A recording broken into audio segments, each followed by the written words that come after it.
uma empresa com 10 funcionários. Esse ensaio consistia no seguinte: esses 10 funcionários contribuindo previdenciariamente, isso tudo em termos hipotéticos que eu fiz, né? Foi um ensaio. Até onde, ao longo dos 30 anos, esses valores arrecadados conseguiriam sustentar uma aposentadoria para esses 10 funcionários. Muito bem, eu cheguei na conclusão que o que eles contribuíram, mais o que a empresa contribuiu, aquele pecúlio, ele era sustentável apenas para 2 anos e alguma coisa. Então eu cheguei numa conclusão que a estrutura previdenciária num país como o nosso, ela necessita de ter o quê? Ela necessita de ter um patrocinador.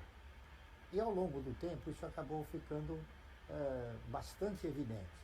Na década de 70, nós tínhamos alguns fundos de previdência privada, todos eles quebraram. Por quê?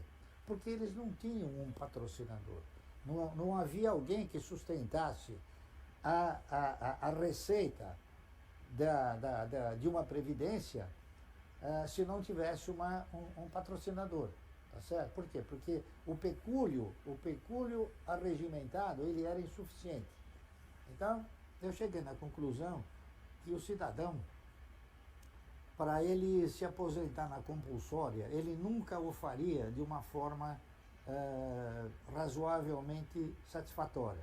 Ele sempre o faria na condição de necessitado ou até de indigente.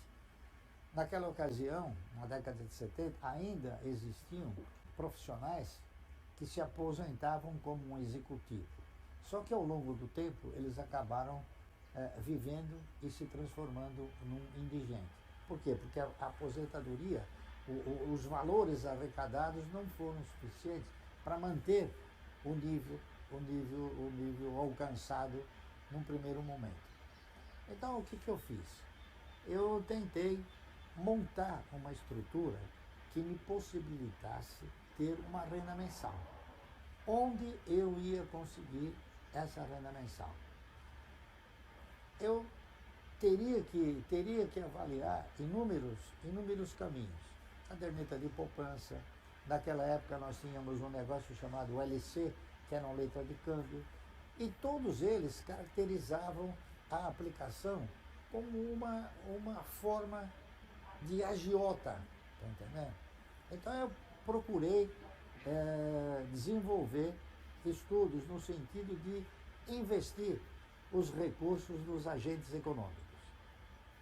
Os agentes econômicos, assim representados por empresas. Então eu cheguei na conclusão que a gente tinha que se associar a bons projetos. Naquela oportunidade, nós estudávamos a possibilidade de ter um posto de gasolina, a possibilidade de ter um açougue, a possibilidade de ter uma farmácia, mas a gente começou a interpretar o seguinte: por que ter uma farmácia? Não é? Por que não ser sócio de uma estrutura que tenha muitas farmácias? Por que ter um posto de gasolina? Por que não ter a participação, pensando de uma forma mais altruísta, de uma forma de maior dimensão? Por que eu não ser sócio de uma empresa que tenha muitos postos de gasolina? Enfim, e eu comecei a pensar dessa maneira. Pensar em ter um posto de gasolina, comecei a julgar que era pensar pequeno.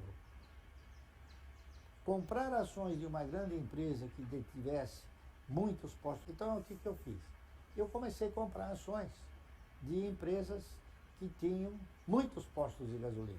Na época, uma companhia chamada Companhia Brasileira de Petróleo Ipiranga, que ela ainda existe, mas não é do mesmo dono. Hoje o dono da Companhia Brasileira de Petróleo Ipiranga se chama Grupo Ultra, que é da Ultrapar, tá certo? Então o que eu fiz? Eu modulei uma forma de participar do mercado, observando o mesmo critério e o mesmo tempo de contribuição da aposentadoria compulsória. Então eu imaginei o seguinte, eu vou começar a comprar ações de empresa e vou fazê-lo durante 30 anos. E ao longo dos 30 anos eu vou ver o que acontece. Então eu montei um programa que na verdade acabou se transformando num trabalho chamado Ações Garantem o Futuro.